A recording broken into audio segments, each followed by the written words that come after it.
Hallelujah. Hallelujah. Hallelujah. Hallelujah. A fẹ́ kí ẹ tètè pè gbogbo ènìyàn wọlé. We want you to quickly call everyone you can to come join us. Ká lè bẹ̀rẹ̀ ohun tí Ọlọ́run fẹ́ ká ṣe So lénìí. we can start what God wants us to do today. Gbogbo ènìyàn tó bá mọ̀, Everyone that you know, ọkùnrin àti obìnrin, female and male, ẹ pè wọ́n kán wọlé wá.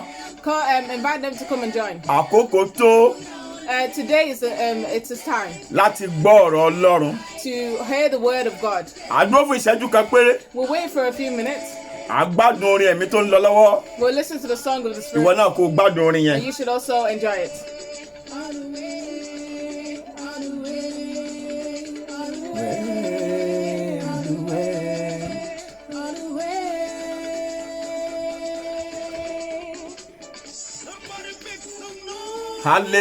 Hallelujah. Yeah. Yes. Pé gbogbo ènìyàn tó bá mọ̀ kán wọlé síbí. I'll call as much people as you know to come and join us. Ìrọ̀lẹ́ yìí ó máa yàtọ̀ díẹ̀. Today will be different. Mo gba Ọlọ́run gbọ́ I believe in God. pé yóò nawọ́ sí ọ láti fọwọ́ tọ́ ayé rẹ. He will stretch his hands to touch your life. Gbogbo ohun tó sì nílò ìyípadà. Everything that you need for the deliverance and to change your life around. Ọlọ́run á ṣe àyípadà rere fún ọ. God will change your life for the better.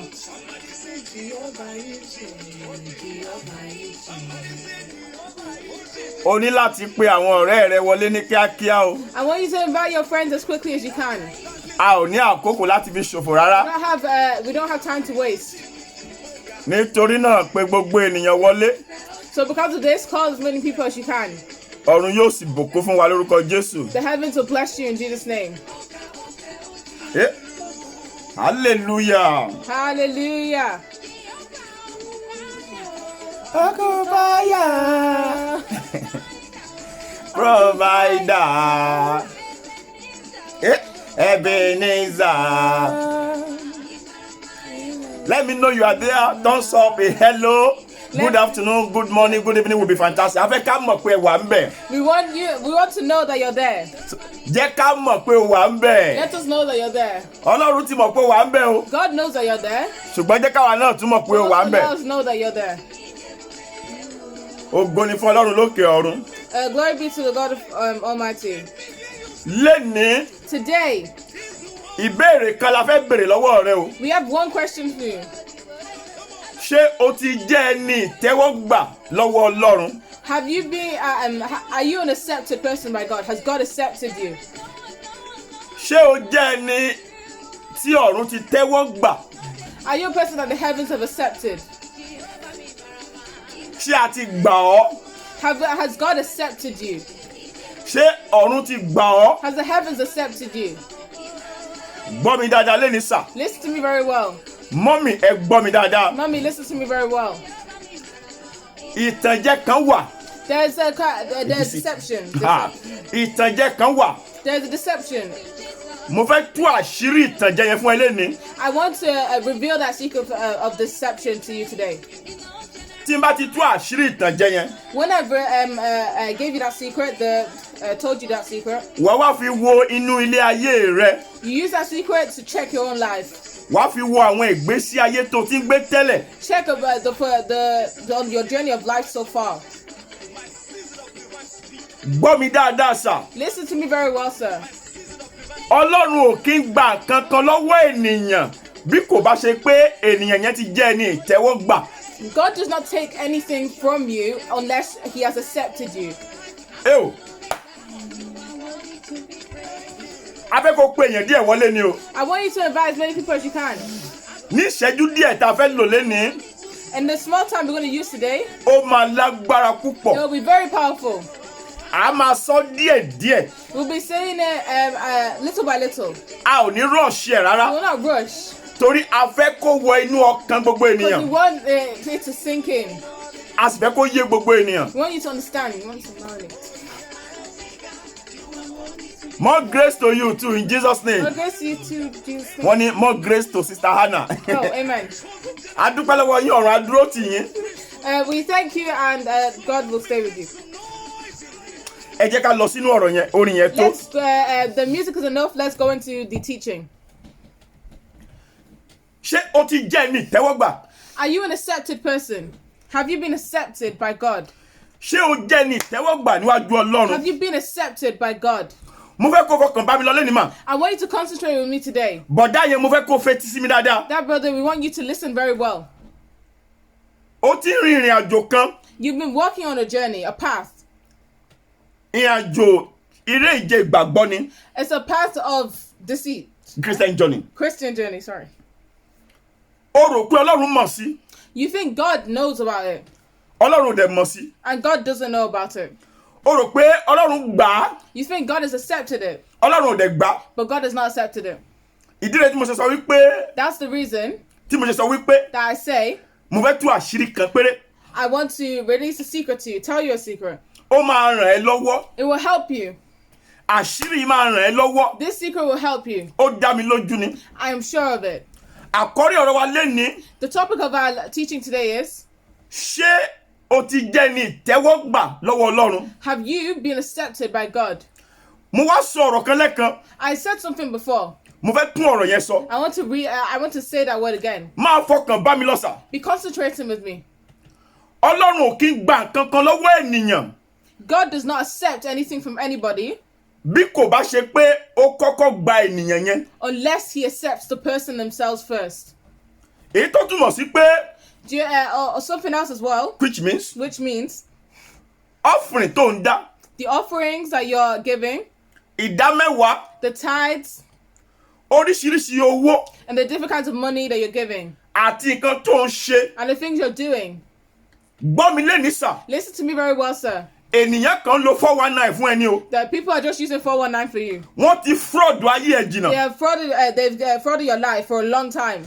tí o bá ṣe ẹni ìtẹ́wọ́gbà Ọlọ́run ò gba nǹkan kan lọ́wọ́ ẹ. God has not accepted you yourself. He has not accepted anything you've given to tó him. túmọ̀ sí pé gbogbo nǹkan tó ti fún Ọlọ́run Ọlọ́run kọ́ ló ń fún o. So just know that everything you've been giving God, it's not God that you're giving. Ọlọ́run ò gba nǹkan kan lọ́wọ́ ẹ rí. God has not taken anything from you. Ọlọ́run lè gba nǹkan lọ́wọ́ ènìyàn. God can take things off people, kọ́lọ́run tó gba nǹkan lọ́wọ́ ènìyàn. but before God takes anything off a human, ó máa kọ́kọ́ jẹ́ pé ènìyàn yẹn gán ti jẹ́ ẹni ìtẹ́wọ́gbà. he must be an accepted person. God must have accepted Ọlọ́run ti him. gbọ́dọ̀ gba ènìyàn. God must have accepted that person ìdí first. rẹ̀ tó yẹ pé ọ̀rọ̀ wa lè ní ìbéèrè ni. That's why the topic of our teaching today is a question.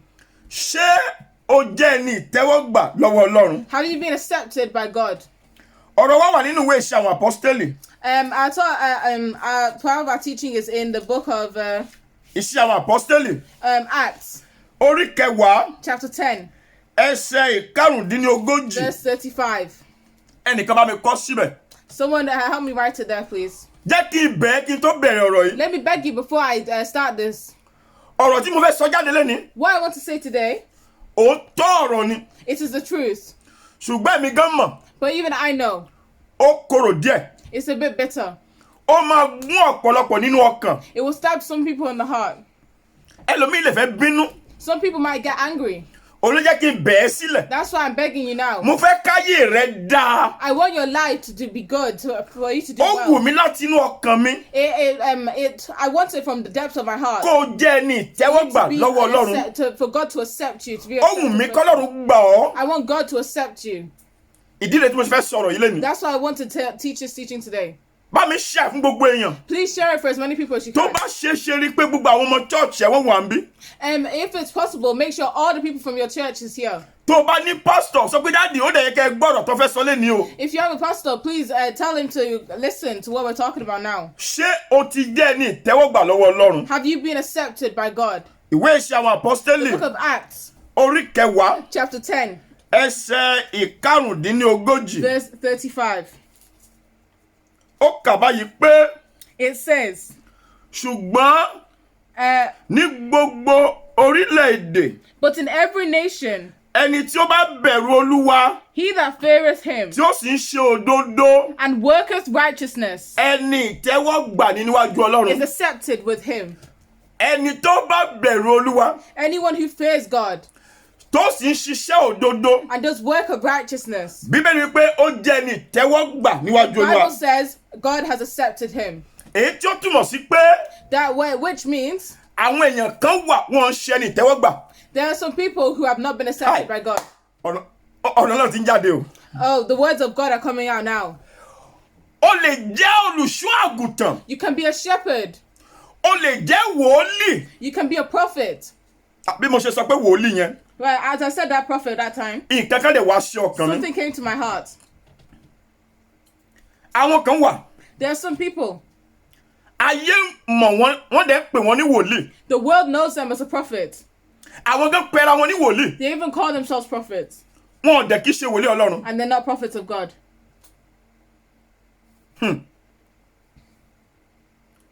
wọn ò kí ṣe wòlíì Ọlọ́run. They are not prophets of God.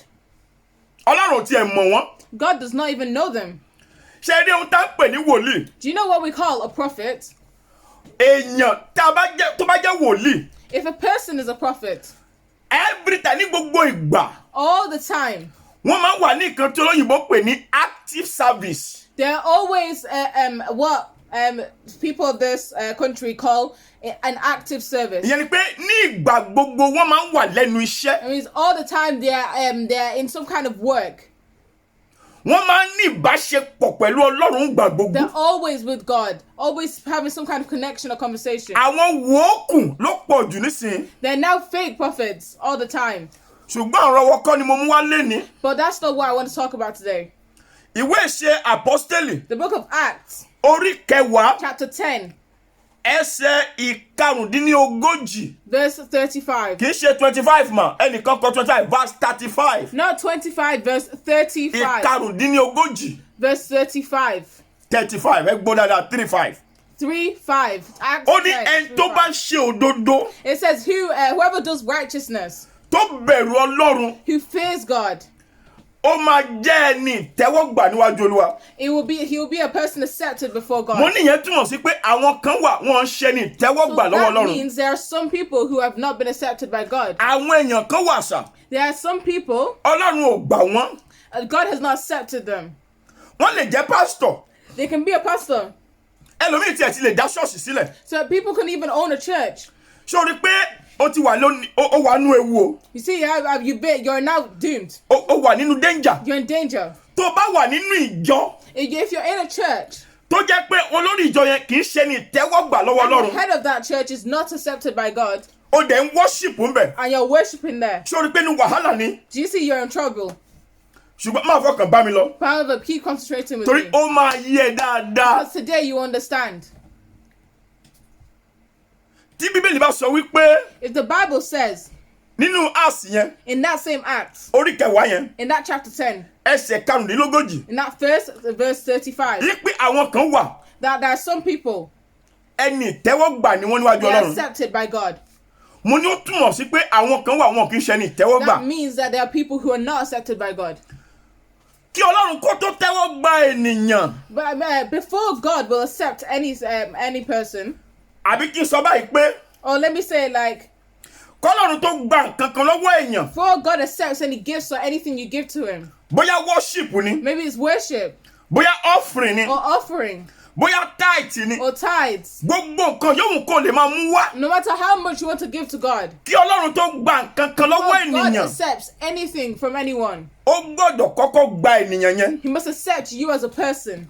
ìbéèrè náà dẹ̀ jáde wípé And this question has now arose. ṣé Ọlọ́run ti tẹ́wọ́ gbà ọ́? Has God accepted you?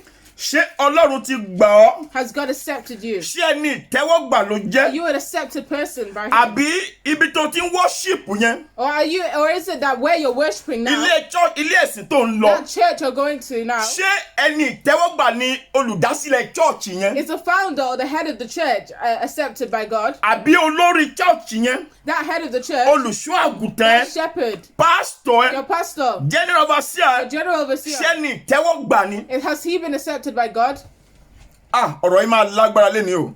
This will be very powerful today. ìwé Gálátíà The book of Galatians, orí kìíní chapter 1, ẹsẹ̀ kẹwàá sí kejìlá. verse 10 to 12.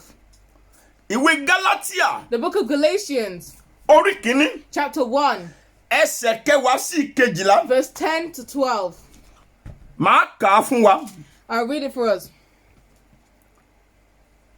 ẹsẹ̀ ẹsẹ̀ kẹwàá wípé Verse 10 says, ó ní nísinsìnyí ènìyàn ni èmi yí lọ́kàn padà bí tàbí Ọlọ́run For do I not now persuade men or God?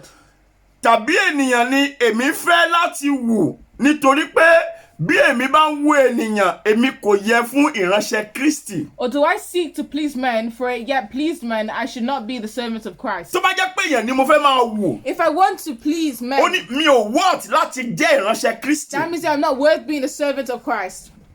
ó lè jẹ́ ìránṣẹ́ Ọlọ́run. You can be a servant of God. Gbogbo ìgbésẹ̀ tó ń gbé All the things you're doing, all the steps you're taking, ọ̀rọ̀ tó ń sọ the things you're saying, tó lè dúró lórí òótọ́ but you cannot stand on the truth. tó fẹ́ máa ṣe nǹkan láti jẹ́ kí èèyàn kó lè approve ẹ. You want to do things so human beings can approve of you. ẹlòmíì gan ó mọ òtítọ́ àti òdodo Some people, they know the truth and the good ṣùgbọ́n things. torí pé kọ́ lè máa fi wọ́n sórí róòtà àwọn tó máa preach ṣọ́ọ̀ṣì wọn wọ́n dẹ̀ ń pa irọ́ wọ́n dẹ̀ support irọ́. But because they just want to be part of the schedule for people who are going to preach at their church, they start to lie. wọ́n dẹ̀ bẹ̀rẹ̀ sí ní ṣe àgàbàgebè Be doing hypocrites. nonsense and being hypocrites. wọ́n dẹ̀ ń ṣe àgàbàgebè They're doing nonsense, being hypocrites. torí pé kọ́kàn fẹ́ orúkọ wọn lórí róòtà. Just because they want their names on the rota or the schedule. Bíbélì wí pé The Bible says, ẹni tó jẹ́ ní ìtẹ́wọ́gbà lọ́wọ́ Ọlọ́run anyone who's accepted by God tó jẹ́ òṣìṣẹ́ Olúwa for example and is a worker of God, gbogbo nǹkan tó bá ṣe everything you do or tó ń say, sọ ó gbọ́dọ̀ jẹ́ èyí tó ń wu Ọlọ́run. it must be things that to please God. Má tiraka láti fẹ́ kí ó wu Do ènìyàn. not struggle to seek approval from men. Má tiraka pé kó jẹ́ Ọlọ́run nìkan ló máa wù. Seek for approval from God. Jẹ́ ká tẹ̀síwájú. Let's keep going. Ẹ jump lọ sí verse 12. Let's go straight to verse 12. Nítorí kì í ṣe lọ́wọ́ ènìyàn ni mo ti gbà á bẹ́ẹ̀ ni kò sì kọ́ mi ṣùgbọ́n mo gbà á láti ọwọ́ ìfihàn Jésù Kristi. For I neither received it of man, neither was I taught it, but by the revelations of Jesus Christ. Ìfihàn la fi fún mi. It was a revelation for me. Kí l'Apostle Paul sọ ní What bíbá does yìí? Apostle Paul say here? Ó dàbí èmi tí mo ń sọ̀rọ̀ yìí náà ni. It's like me who is talking right now. Gbogbo ọ̀rọ̀ Ọlọ́run tí mò ń kọ́ ni. Everything, all the words of God that I'm learning, Mi ò kọ́ nílé ẹ̀kọ́ Bíbélì kankan. I didn't learn it from any Bible Mi school. ò lọ Bible college I kankan rí. didn't go to any Bible college. Ìfihàn látọwọ́ Jésù Kristi. It was a revelation from Jesus Christ. Ìdí rẹ̀ tó yẹ pé mo gbọ́dọ̀ máa tiraka láti kàn wo Ọlọ́run. That's why I always struggle to only look at God. Mi ò gbọ́dọ̀ tiraka pé kéèyàn kó lè approve mi. I must not work just for men and humans to approve me. Tó bá jẹ́ approval ènìyàn If it's just approval of men, ló ń lé nínú ìrìn àjò rẹ̀. what you're looking for through your journey, Ó ti miss ẹ that lọ́nà yẹn means you sà. are missing it. Àló ti miss ẹ lọ́nà You yẹn are sà. missing it. Bíbélì wí pé The Bible says, bọ́bí foundation ni mo sì ń lé o. I'm doing the foundation right now. Bíbélì wí pé The Bible says, o gbọ́dọ̀ jẹ́ ní ìtẹ́wọ́gbà lọ́wọ́ Ọlọ́run. you must be accepted by God. Tí ọ̀run ò bá gbà ọ́, If God does not accept you, ó ń fi àkókò ṣòfò ni o. you're wasting time. Ìwé Tẹsalóníkà kínní The book of 1 Thessalonians, orí kejì chapter 2. ẹnìkan kó máa rí pé òun tètè ń kọ ọ̀rọ̀ yẹn Please jáde. quickly write this down for me. Nígbà gbogbo ènìyàn tó wà lórí afẹ́fẹ́ ẹ máa kọ ẹsẹ̀ Bíbélì yẹn jáde. Everyone right now online, please write everything I'm telling you to. Nǹkan jáde bọ̀ sínú ayé ènìyàn kan lénìí. Something good is going into someone's life. Ọlọ́run fẹ́ ṣí èèyàn kan lójú ni. God wants to open someone's eyes.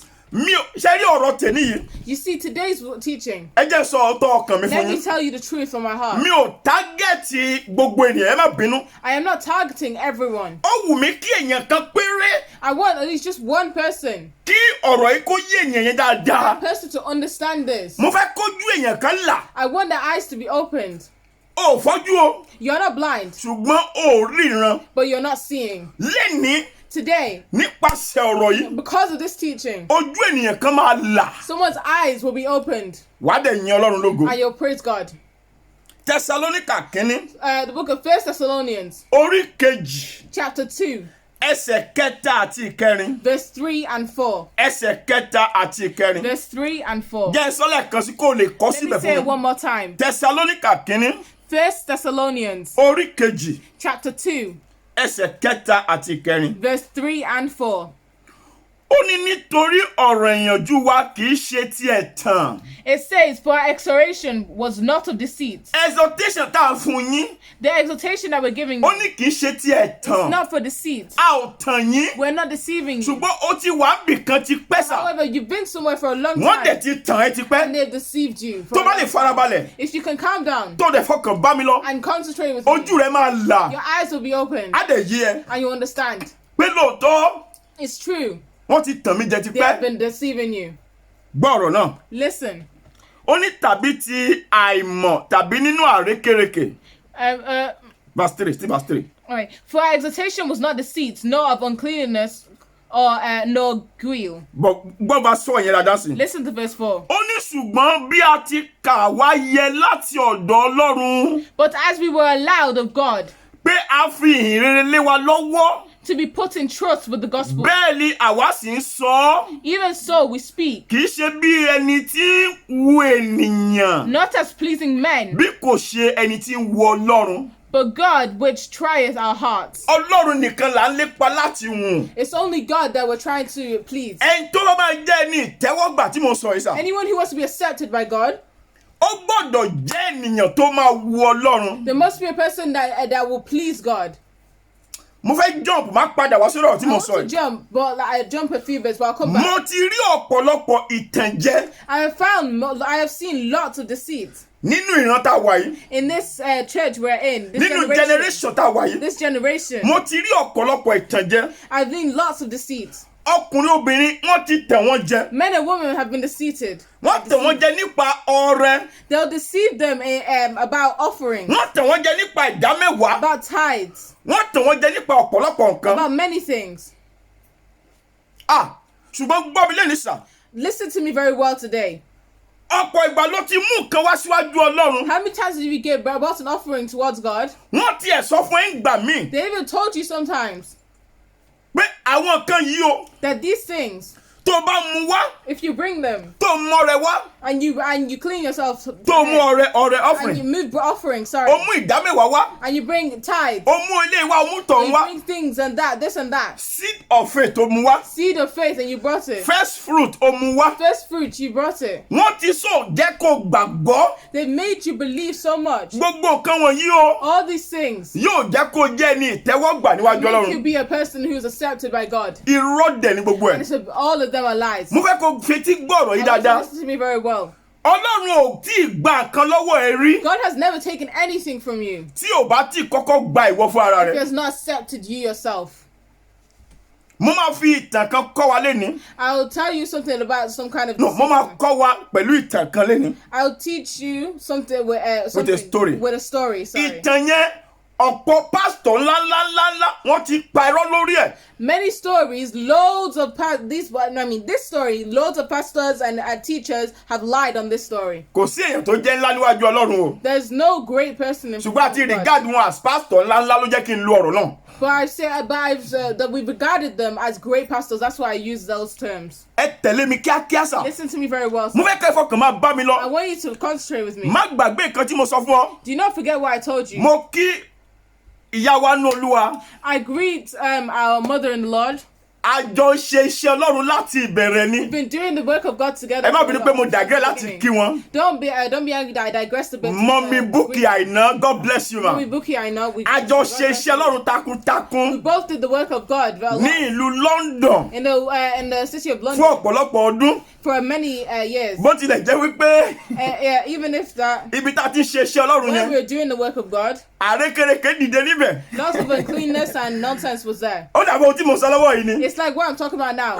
Ó lè pásítọ̀ tó wà lábẹ́ ẹ̀. The pastor that you're under Ó lè má jẹ́ ní ìtẹ́wọ́gbà lọ́wọ́ might not Ọlọ́run. be a accepted person by God.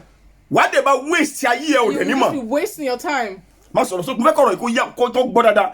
Pásítọ̀ tó wà lábẹ́ ẹ̀. The pastor that you're under right now Ó lè má jẹ́ ní ìtẹ́wọ́gbà lọ́wọ́ might Ọlọ́run. not be accepted by God. Olùṣọ́ àgùntàn tó wà lábẹ́ ẹ̀. Shepherd that you're under, Ó lè má jẹ́ ní ìtẹ́wọ́gbà Ọlọ́run. he might not be accepted by God. Wàá dẹ̀ máa fi ayé ẹ̀ ṣòfò. And you'll be wasting your time and your life, Ó dẹ̀ lè má mọ̀. and you won't know. torí pé mi fẹ́ pẹ́ mo dẹ̀ fẹ́ kọ̀rọ̀ yìí kó wọ inú ayé wa Because dáadáa. I don't want it to be long, but I want you to understand very well. Ẹ jẹ́ ká lọ sí inú ìwé Genesis So let's go to the book of Genesis, orí kẹrin chapter 4, ẹsẹ̀ kẹta àti ìkẹrin. verse 3 and 4. Ìwé Genesis Book of Genesis, orí ìkẹrin chapter 4, ẹsẹ̀ kẹta sí ìkẹrin. verse 3 and 4. Má gbàgbé ọ̀rọ̀ tí mo sọ. Don't forget what I said before. Ọlọ́run ò tí ì gba nǹkan kan lọ́wọ́ ẹ rí o. God has not taken anything from you Gbogbo before. táìtì tó ti ń mú lọ. All the tithes you were giving, Gbogbo ọ̀fìn tó ti ń mú all the lọ. offerings you were giving, Ta ló wá ń gbà wọ́n? who have been taking them? Ọlọ́run ò gbà rí. God didn't take them, never took them. Tí ò bá ti kọ́kọ́ jẹ́ pé o di ẹni ìtẹ́wọ́gbà. Unless you have been accepted by Him. Tó bá ti jẹ́ ẹni ìtẹ́wọ́gbà. If you have been accepted by Him, Tó o bá ti jẹ́ ẹni if you have ìtẹ́wọ́gbà. been accepted by God, Ọlọ́run ti lè gbà rí. then God might have accepted Ó ti it lè before. gbà rí. He might have accepted it before. Ṣùgbọ́n tó o bá kí ṣe ẹni But ìtẹ́wọ́gbà. if you're not accepted by God, Wọ́n tàn ẹ́ ni o. they are deceiving you. Ìjọ mọ̀ pé ọ̀pọ̀lọpọ̀ olórí church wọ́n mọ òtítọ́ yìí. Do you know many of these heads of churches and pastors know this truth, Ṣùgbọ́n wọ́n fi pamọ́. but they are hiding it Wọ́n dẹ̀ ń parọ́ fáwọn èèyàn. and they're lying to the people. Ó mọ̀ òtítọ́ ṣe ń parọ́ sà. Do you know the reason they're lying? Wọ́n mọ̀ lọ́kànra wọn pé They know in their hearts. tó bá sọ òtítọ́ ìfáwọn They èèyàn. say these truths to people. Àwọn èèyàn ní mú àwọn nǹkan yẹn wá mọ́. People might not bring those offerings Torí anymore àwọn èèyàn máa mọ̀ because people will know. pé pásítọ̀ fúnra ẹ ti sọ fún wa. Pastor has told us himself. Ọlọ́run ò gba nǹkan yìí. God has not said That means anything. pásítọ̀ ló kàn ń gbà á. That means this is just the pastor that's Torí taking it. kọ́lọ́run tó gbà á. Because before God takes them, Ìwọ gbọ́dọ̀ kọ́kọ́ jẹ́ ẹni you ìtẹ́wọ́gbà. must be accepted by So God. nǹkan tó yẹ kí gbogbo pásítọ̀ ṣe. So everything that all pastors are supposed to be doing, Gbogbo olùṣọ́ àgùntàn. all shepherds, Gbogbo wòlíì. all Gbogbo prophets, general overseer. all general overseers, Nǹkan tó yẹ kọ́kọ́ what ṣe. they're first supposed to do Ó ní láti rí i pé to make sure that gbogbo èèyàn tó wà ní abẹ́ wọn. everyone under them Àbí tó attend the church that wọn. attended their church,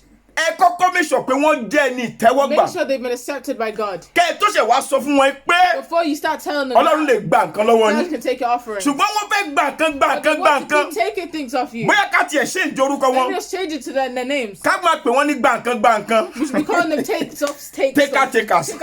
Gba nǹkan. Takers. Ká máa pè wọ́n ní gba nǹkan. Takers.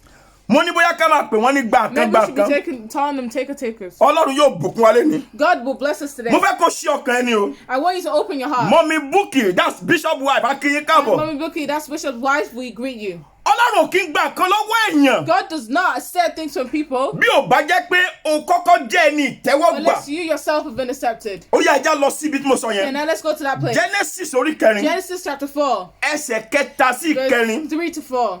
A máa farabalẹ̀ ká ni o. We'll count down. We'll read it. A ní rọ̀ọ̀ṣì ẹ̀ bí àwọn pásítọ̀ yín ṣe máa ń rọ̀ọ̀ṣì You ẹ̀. don't rush it how your pastors rush it. Tọ́kàn máa kà tó lè máa kúrò ńbẹ̀. Just read it and then just leave it. Wá kábẹ̀. They'll read that place Wá lè máa sọ nǹkan mi. and talk about something. Àwa ò ní ṣe bẹ́ẹ̀ lórí Don't pláfọ́ọ̀mù do yìí. that on this platform. Fi ọkàn bá mi lọ. Concentrate with me. A máa kà slowly kó lè yé wa. But read it slowly so we can understand. Dìmú dáadáa ká kà kó clear. Genesis chapter 4 Genesis chapter 4, verse 3 and verse 4. verse 3 and verse 4. Ó sì ṣe And in process ní òpin ọdún wọn ni. of time, Káìní mú ọrẹ nínú èso ilẹ̀ wá fún Olúwa. it came to pass that Cain brought of the fruit of the ground. Ó mú èso wá fún Olúwa. He brought of the fruit of the ground. Verse 4. Verse 4. Àti Ábẹ́lì And Abel, òun pẹ̀lú mú nínú àkọ́bí ẹran ọ̀sìn nínú rẹ̀ tó sanra. he also brought of the firstlings of his flock and of the fat thereof. Olúwa sì fi ojú rere wo Ábẹ́lì And the Lord had respect unto Abel àti ọrẹ rẹ̀. and to his offering. Hallelujah. Hallelujah. Mo mọ̀ pé ọ̀pọ̀lọpọ̀ kí wọ́n ń take note nǹkan tí mo fẹ́ mú jáde. I know many people do not take note of what I'm about to say. Ẹ o. Kọ́lọ́run tó gba nǹkan lọ́wọ́ ẹ̀ sà. Before God accepts anything from you, O gbọ́dọ̀ kọ́kọ́ jẹ́ ẹni ìtẹ́wọ́gbà. you yourself must be accepted by God. Kí n tó lọ síbẹ̀ yẹn. Before I go to there, Ó yá sáré bèrè lọ́wọ́ ara ẹ̀. quickly ask yourself, Gbogbo nǹkan tí mo ti wá ń kó lọ. everything I've been giving, Tí mi ò bá lọ jẹ́ ẹni ìtẹ́wọ́gbà. if I'm not being accepted, Ta ló wá ń gba nǹkan wọ̀nyẹn? who's the people taking those things? Ta ló ń gba nǹkan wọ̀nyẹn? Who's taking them? Mo ní ta ló ń gba nǹkan yẹn? Who's God bless you. taking Mọ́mí oyè sọ pé true talk pé òótọ́ là ń sọ. God bless you. Someone said true talk. Adẹ Akínmọ́mí mọ́mí wa all the way from Ecuador. We also agree that our mommy from Ecuador. Ìlú Ecuador náà ti ń gbọ́ wa yẹn. From Ecuador, that's Inú mi dẹ̀ dùn pé wọ́n gbọ́ wa láti We're very Ecuador. happy that she's listening to us from Ẹ bá wa Ecuador. share ẹ̀ kán gbọ́ òótọ́ yìí. Please help us share this so they can hear this truth. Mo fẹ́ kó bèrè lọ́wọ́ ara ẹ̀ sà. I want you to ask yourself, Prophet Jùwọ́n, God bless you, sir. Prophet Jumo, God Àwọn bless you. àgbà wòlíì ní Nàìjíríà nìyẹn. Those are one of the great prophets. Wọ́n ti in wà Nigeria. nínú iṣẹ́ Olúwa ti pẹ́. They have been in the work of God for a long time. Ẹ má bínú, ẹ má bá mi kí àwọn èèyàn tó bá ti wọlé. Don't be angry. Please help me to greet people as they come in. Mi ò ní lè kí wọn mọ́, ẹ má bínú, I ẹ don't be able jọ̀ọ́. to greet them anymore. Àwọn èèyàn ńláńlá ni wọ́n sọ ẹ bá mi kí There's wọn. some great people, so please go and greet Ẹ jọ̀ọ́, mo fẹ́ ká concentrate. I want you to concentrate. Mo ní kó béèrè kan lọ́wọ́ ara I ẹ. want you to ask yourself something.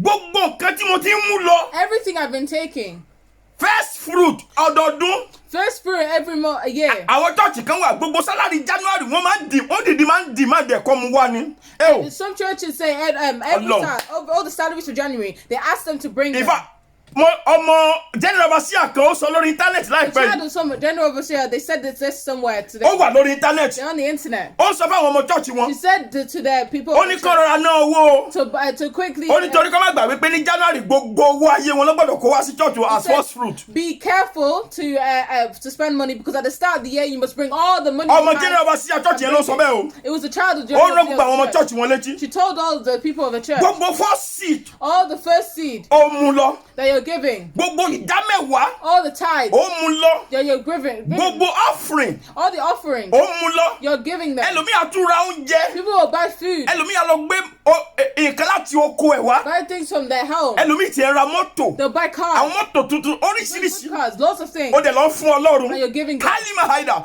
Ọlọ́run ò gbà lọ́wọ́ ẹ God o. is not taking anything from you. Gbọ́ mi, Ọlọ́run ò béèrè God did not ask. pé o ti wá mú lọ yẹn. The fact that you also brought, Ọlọ́run ò gbà o. God did not accept it. Má fi kíní hàn lé ní sà. I'll show you this.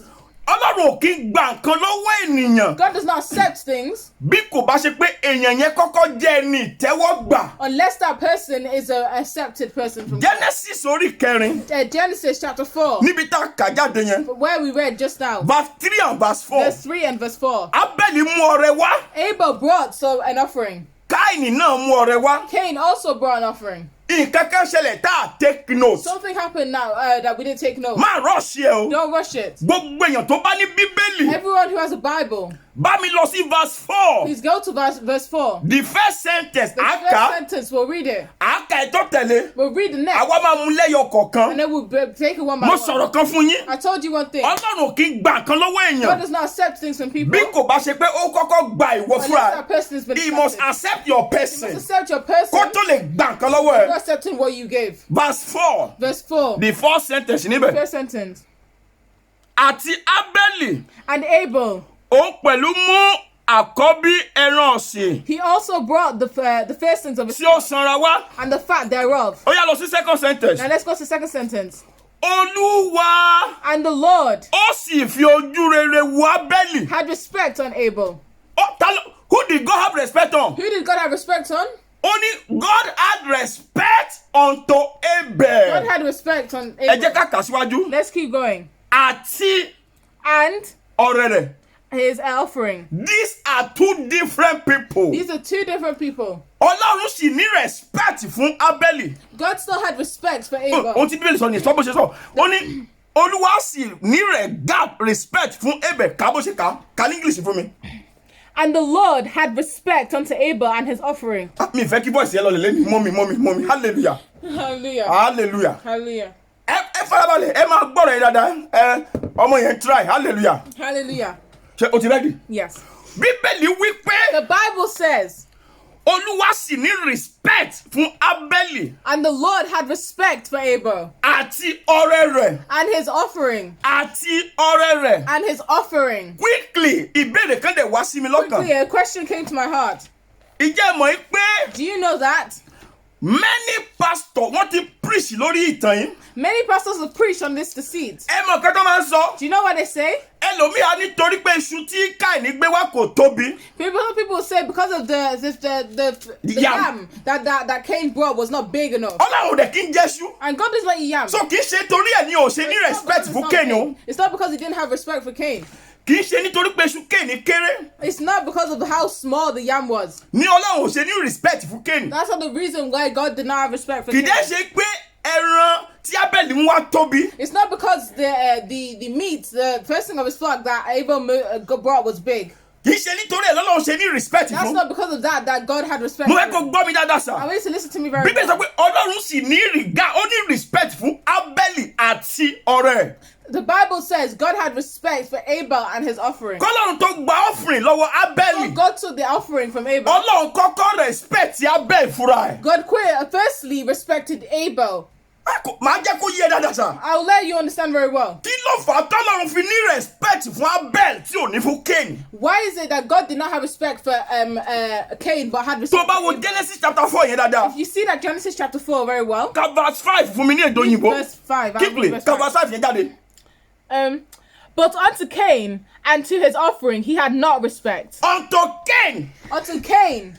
Kì í ṣe pé unto his offering o. It's not unto his offering. Ó ní Yes. unto Cain Unto Cain àti ọrẹ. and his offering, Ọlọ́run ní respect God fún. did not respect them. So ìwọ lọ́lọ́run kọ́kọ́ máa gbà. So it's you that God will firstly accept Kọ́lọ́run tó gba ọrẹ lọ́wọ́ ẹ. before accepts your offering. Ẹnìkan sọ pé I'm loving this. Someone in God there bless said, you "I'm ma loving this." ìyàwó bishop wa Ọlọ́run God bless you ma. God bless you, the wife of Bishop. Ẹ gbọ́dọ̀ love fún ẹni òótọ́ là wá sọ. You must love him Ẹ first. má bínú òótọ́ ọ̀rọ̀ ni. It's the truth. Ọlọ́run sọ pé òun ní respect fún Abel. God said he had respect for Abel. After tó kọ́kọ́ gba the person of Abel. After respecting Abel himself, Ló tó ṣẹ̀ṣẹ̀ gba ọrẹ lọ́wọ́ that's ẹ̀. when he accepted the offering. Meanwhile, ká ní Ọlọ́run ò respect Abel. Meanwhile, God had not respected Abel. Tí àwọn olùṣọ́ àgùntàn dẹ̀ gba ọrẹ yẹn lọ́wọ́ And ẹ̀. the people and those shepherds took Olè, offering. I'm sorry to say olè, olórí burúkú ni wọ́n olè. I'm sorry. They are thieves. They're thieves. Kọ́lọ́run tó gba ọrẹ lọ́wọ́ ẹ. Before God takes anything Ó from you, gbọ́dọ̀ kọ́kọ́ respect he yẹ. must respect you first. Question náà wà ní pé And the question is, ta ni Ọlọ́run máa sáré kọ́kọ́ respect who is it that God will firstly respect? tó máa jẹ́ ẹni ìtẹ́wọ́gbà níwájú Now, the Ọlọ́run? accepted person before God. Má gbàgbé ìbéèrè Do yìí. not forget this question. Psalm 138. Psalm 138. Mo máa ń sọ ǹgbà gbogbo. I always say all the time, Tó o bá ní ìbéèrè if you have a question lórí ọ̀rọ̀ Ọlọ́run, on the word of God, answer sí ìbéèrè ẹ. to that question Ó wà nínú ọ̀rọ̀ is Ọlọ́run. in the Bible.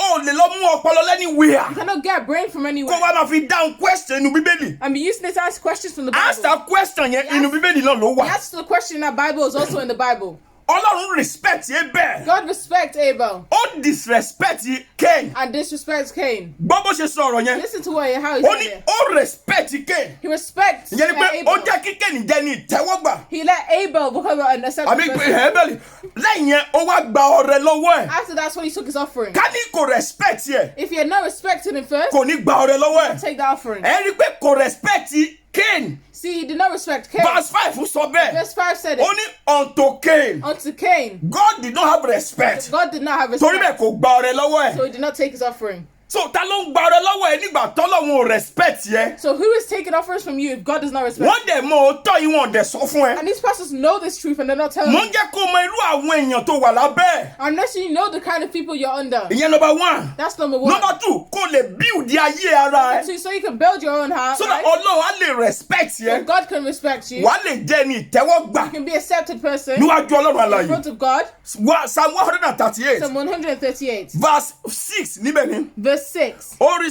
Dáfídì 138 The book of Proverbs, no, not Proverbs, Psalm. Psalm 138, ẹsẹ̀ kẹfà. verse 6. Bá mi sáré kọ síbẹ̀. Please help me to write it Ẹsẹ̀ down. kẹfà. Verse 6. Psalm 138 verse 6. Psalm 138, verse 6. Mo fẹ́ kó fetí gbọ́rọ̀ yìí I dáadáa. want you to listen very well. Jọba bá mi kálẹ̀ èdè òyìnbó sí gbogbo èèyàn. Gbé dání Okay, let kó me kálẹ̀ read èdè in òyìnbó. English.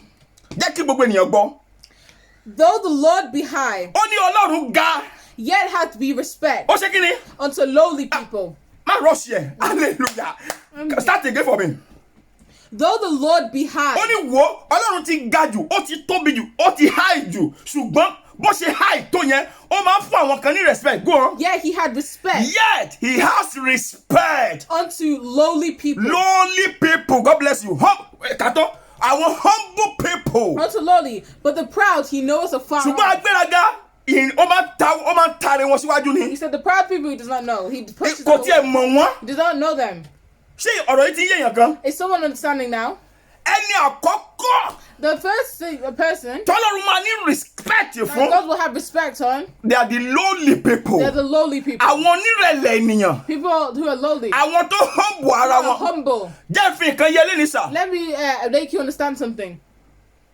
Thank you Manabe for that question. Thank you, man. How do one know individually if one is respected and accepted person by God. Oh no, ni mo ti dáhùn yìí sà. This is what I'm answering now. The first criteria. The first criteria. Only somebody say, Femi Omoseyin, God bless you, my brother. Let me say, God bless you, my brother. I think I will interact with everybody, but I want you to concentrate while you are also typing your question or your opinion. Hallelujah. I will interact to everyone. I want you to concentrate while you're typing your opinion. God tọ́lọ́ ò bá respect yẹ. If God does not respect you, kò ní gba ọrẹ lọ́wọ́ ẹ. He will not take offering. Ẹni tọ́lọ́ kọ́kọ́ máa respect. The person that God will respect. Èmi kọ́ ni mo máa kọ ọ̀rọ̀ yìí. I'm not the one who wrote this. Ẹ sà, èmi kọ́ ni mo kọ ọ̀rọ̀ yìí. I'm not the one who wrote this. Psalm 138. Psalm 138. Verse 6. Verse 6. Psalm 138. Psalm 138. Verse 6. Verse 6. Àwọn tó mọ̀ ọ́ tọ́ ló wà lórí ètò eléyìí. It's the people who know the truth who are on here today. Sẹ́rí brother Fẹ́mi Ọmọṣẹ́yìn tí mo sọ yẹn. Fẹ́mi Ọmọṣẹ́yìn that I'm talking about. Àbúrò mi ni ọmọ bàbá mi ọmọ ìyá mi ni. He is my biological brother. Àbúrò ló jẹ́ sí mi. He is my ṣùgbọ́n Ọlọ́run ti gbéga pásítọ̀ ní chọ́ọ̀chì kan ní Nàìjíríà. You see, God has lifted him up as a pastor. Ọlọ́run lò gidigidi. God is using him a lot. Ó mọ òótọ́ ọ̀rọ̀. He knows the truth. Ó mọ̀ pé nǹkan tí mo sọ yóò He tọ́ ni. knows what I'm saying is the truth. Pásítọ̀ ẹ lè confirm ẹ̀ lórí screen kí gbogbo èèyàn rí. That's what you can confirm on the screen so everyone can see it. Psalm 138. Psalm 138. Verse 6. Verse 6. Ó ní kálẹ̀ kan sí please. I want clear reading. Clearly.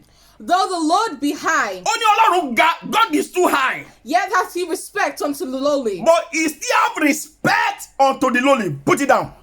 Why did God have respect unto Abel? Why did God have respect unto Abel? Abel ó jẹ́ ẹni tó humble ara ẹ̀. Abel was a humble person. Ìjẹ́mọ̀dé ọmọ kan tí wọ́n establish pẹ̀lú Do you ni. know what I'm establishing now? Kò sí humility kankan There is no humility nínú ayé ọ̀pọ̀lọpọ̀ ọmọ Ọlọ́run. in many children of God. Ìyẹn ni pé ó kàn ń lọ chọ́ọ̀chì ni. That means you're just going to church. Ó ń ṣe ní ìtẹ́wọ́gbà. You're not a person who is accepted. Tó o bá jẹ́ a lowly You're person. not a lowly Tó o person. bá jẹ́ ẹni tó rẹ ara ẹ̀ sílẹ̀. Someone who has humility. Mo mọ àwọn èèyàn kan sà. I know some people. Wọ́n á dẹ̀ wọ regalia mẹ́ta mẹ́rin. Wear four different kinds of Tó bá rìn clothing. bó ṣe máa ká nìyí. When they're walking, they'll be like this. Amen. Amen. Hallelujah o. Hallelujah. Hallelujah o. Hallelujah. Wọ́n ṣe bẹ́ẹ̀ ni pé àwọn humble. They'll act like they're humble. Wọ́n máa ń kárìn ni. They'll be folding themselves. Ìgbéraga burúkú ló dẹ̀ wà lọ́kàn wọn. But they have great pride in themselves. Báwo lèèyàn ṣe máa dúró síwájú How chọ́ọ̀chì? can someone stand in front of a church? Nǹkan tí mo sọ yé. What I'm saying here, Tó o bá lè tẹ̀lé. if you cannot understand That it, is the door. that is the door. Oya ọmọ tún mọ̀ ẹ̀. Do you know the way I say? Nǹkan ṣe wá gan ni o. There's something wrong with us. Ẹ sà, nǹkan ṣe wá ní church. There's something wrong with us in church. Nǹkan ṣe àwọn tó pera wọn ní Kristẹni. There's something wrong with all these Christians. Èèyàn pa irọ́ lórí ọ̀tà. Someone is lying on the altar Ó dẹ̀ sọ pé and they're standing there. tí o bá tẹ́ lọ́rùn. If you're not That is the satisfied, door. that is the door. You are a fool. Ìwọ tó bá sì wà lábẹ́ wọn. If you're still on the Tó lè dúró kó challenge irú èèyàn bẹ́ẹ̀. stand there and challenge Kò them, sí confront authority them. kankan tó There's ní. no authority that they have. Ìwà agbéraga ni.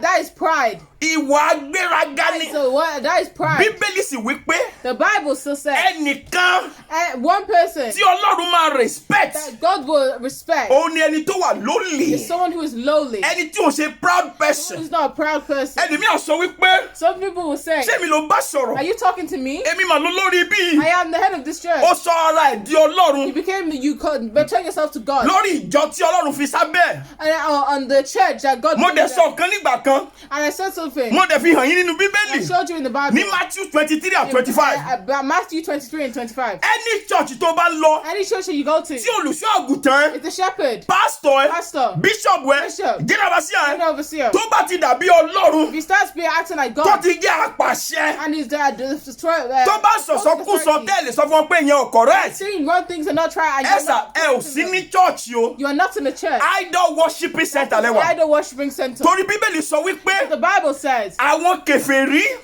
the hidden àwọn abọ̀rìṣà the idol worshippers idol worshipers, ó ní bó ṣe máa ń ṣe nìyẹn. that's how they act. Ó ní àwọn olórí wọn. The heads of Ó them, ní máa láì kó máa jọba lé wọn lórí. they always impose Ó ní authority. kò dẹ̀ gbọ́dọ̀ rí bẹ́ẹ̀ láàrin yín. Not be like that. Ó ní tó bá ti lè rí bẹ́ẹ̀ láàrin yín. It's like that where you Ẹ are. ò ń ṣe church mi You o. are not at my church. Abọ̀rìṣà ni yín. You are in a idol worshiping place. Abọ̀rìṣà ni yín. Idol worshiping place. Ẹ gbàgbé nǹkan tó sọ ni. Have you forgotten Ní what it says? inú ìwé Matthew In the book of Matthew, Matthew orí 15 chapter 15, ẹsẹ̀ kẹsàn-án verse 9. Matthew chapter 15 Matthew chapter 15 ẹsẹ̀ kẹsàn-án and verse 9. Matthew orí karùndínlógún Matthew chapter 15, ẹsẹ̀ kẹsàn-án verse 9. ó ní worship yín It says your worship ó ní in vain ni is in vain. ó ní asán ni It's in vain. ó ní asán ni In vain. ó dẹ̀ ń worship every Sunday And you're worshiping every Sunday. àwọn church kan tiẹ̀ wà Some churches are Monday to Sunday Monday to Sunday. wọ́n máa ní program ni They always have a program. ọpẹ́lọpẹ́ lockdown Thank God for lockdown. adúpẹ́ lọ́wọ́ Ọlọ́run fún Thank lockdown God for lockdown. ojoojúmọ́ ṣá ni All the time. wọ́n gbogbo èèyàn máa wà ń bẹ̀ ṣá ni Someone must always wọ́n be máa there. ní program They kan will ṣá talk ni about there's some kind of Ọlọ́run dẹ̀ program. sọ pé And God said, ní Matthew 15 Matthew 15, ẹsẹ̀ kẹsàn-án verse 9, ó ní asán ni gbogbo ẹ̀ he said it's all in vain. ó lóun ò tiẹ̀ gbá worship And yẹn God has not even ó accepted ní that. it is in vain It's all in vain. èmi kọ́ mo sọ bẹ́ẹ̀ o I'm not the one who said ẹ that. sáré lọ kà o Quickly go and ẹ read tó it. bá ní bíbélì kó kà o Anyone who has the Bible, read Matthew it. 15 Matthew 15, verse 9 ló sọ bẹ́ẹ̀ verse 9. ó ní in vain did they worship So me it's all in vain. ó ní lórí asán wọn dẹ̀ worship mi They worship me in vain. ẹlòmíì dẹ̀ ti ṣe fún 15 years People have been doing that for 15 ẹlòmíì years. ti ṣe fún 30 years 30 years. ẹ já padà sórí ìtàn wa Let's go back onto what we're talking bíbélì about. wí pé The Bible says, kọ́lọ́run tó gba ọrẹ lọ́wọ́